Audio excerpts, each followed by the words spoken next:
السلام علیکم ورحمۃ اللہ وبرکاتہ۔ حامد و مصلیا اما بعد۔ محترم ناظرین، رمضان کی کرنیں سیریز میں آپ کا خیر مقدم ہے۔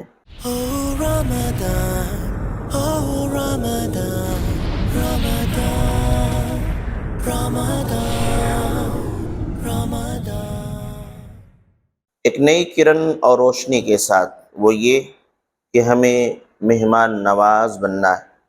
مہمان نوازی کرنا دنیا کے اور لوگوں کے لیے ایک رسم ہے، ایک پرمپرا ہے، اور یہ ایک انسانیت کے نام پر کہ ہمارے گھر میں مہمان آیا ہے تو ہم اس کی ضیافت کریں، یہ ہمارا اخلاقی فریضہ بنتا ہے۔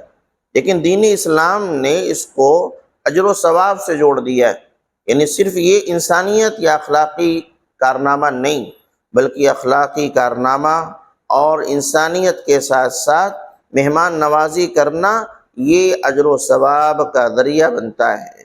یہ اسلام کی یہ بات رمضان سے ہمیں اس طریقے سے حاصل ہوتی ہے کہ پیارے نبی جناب محمد رسول اللہ صلی اللہ علیہ وسلم نے ارشاد فرمایا، من فطر صائما كان له مثل اجری غیر انه لا ينقص من اجر الصائم شيئا، رواہ الترمذی وصححہ الالبانی رحمہ اللہ۔ کہ جس شخص نے کسی روزے دار کو افطار کرایا تو کان لہ مثل اجرہ، تو اس کے لیے اتنا ہی اجر ہوگا جتنا کہ روزے دار کو اپنے روزے کا اجر و ثواب ملنے والا ہے۔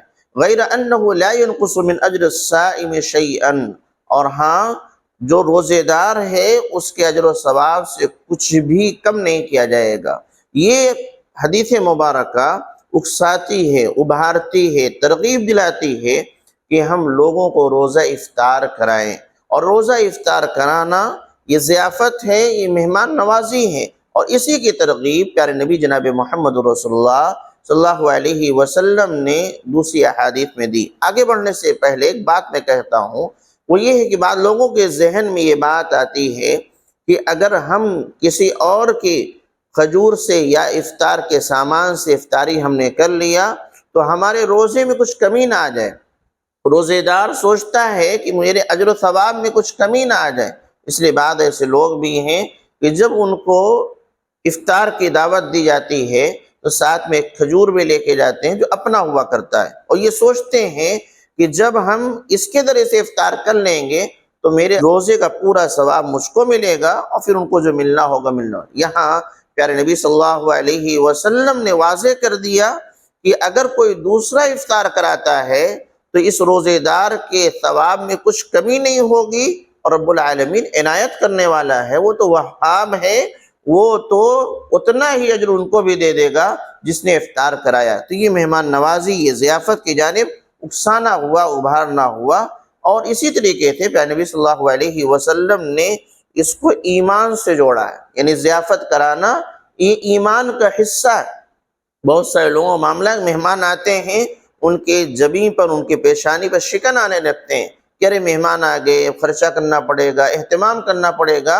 یہ ہمارے ایمان کا حصہ ہے، کسی مہمان کو ہم کھلا رہے ہیں، پلا رہے ہیں، اس کے حقوق کی ادائیگی کر رہے ہیں، اور جب یہ بات ذہن میں رہے گی کہ یہ ہمارے ایمان کا حصہ ہے تو شاید، یا یہ ثواب کا کام ہے تو شاید اس کام کو انجام دینے میں یا ضیافت کرنے میں ہمیں زیادہ دشواری نہیں آئے گی۔ پیارے نبی صلی اللہ علیہ وسلم نے فرمایا، من كان يؤمن بالله واليوم الآخر فلا يؤذي جاره ومن كان يؤمن بالله واليوم الآخر فليكرم ضيفه، کہ جو شخص اللہ پر اور آخرت کے دن پر یقین رکھتا ہے، ایمان رکھتا ہے، اس کو چاہیے کہ اپنے پڑوسی کو اذیت نہ دے۔